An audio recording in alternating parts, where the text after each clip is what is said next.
My brothers and sisters in Christ, yesterday I shared in this reflection video space about these 3 days, these final 3 passages from the Gospel of Luke before the entrance into Jerusalem by Jesus.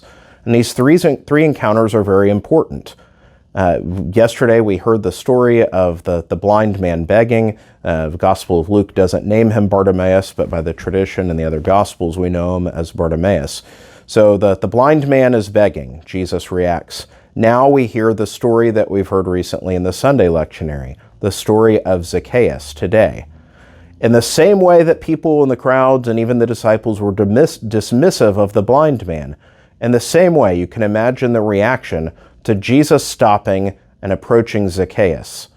In this case, Zacchaeus isn't just a random homeless person or someone in need, but Zacchaeus is a different kind of undesirable in their eyes.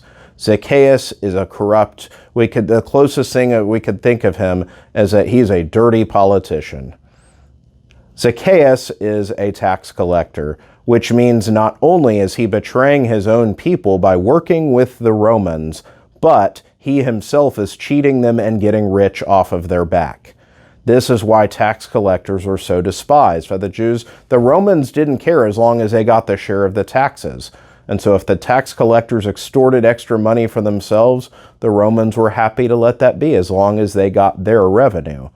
And so Zacchaeus in this crowd that they now find themselves, yesterday it was a blind beggar, now it is Zacchaeus, not only short in stature, unimpressive in his appearance, but known by the crowds as a corrupt schemer, someone that they've suffered at his hands, and yet Jesus has the audacity to stop and say, "This man, I want to come to your house and have dinner with you." There's a couple things we can take from this. Again, the theme continues to be what Jesus sees as important is different than what we do. He stops at the house of the sinner because he has come to save the sinners, not the righteous. Zacchaeus, despite this low opinion, in the moment of encounter with Jesus is humbled and realizes his own lowliness, not just in the great speech and pledge to give back to the poor, but he realizes that he needs saving.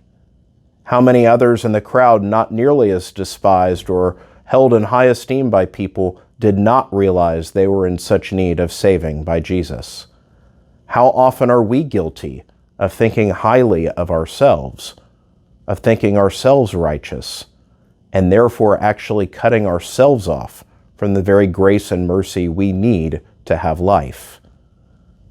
Jesus comes and says, "Tonight I need to stay at your house." He stands at the door and knocks for us. He seeks us out. Will we listen, or are we too busy patting ourselves on the back? May God bless you all.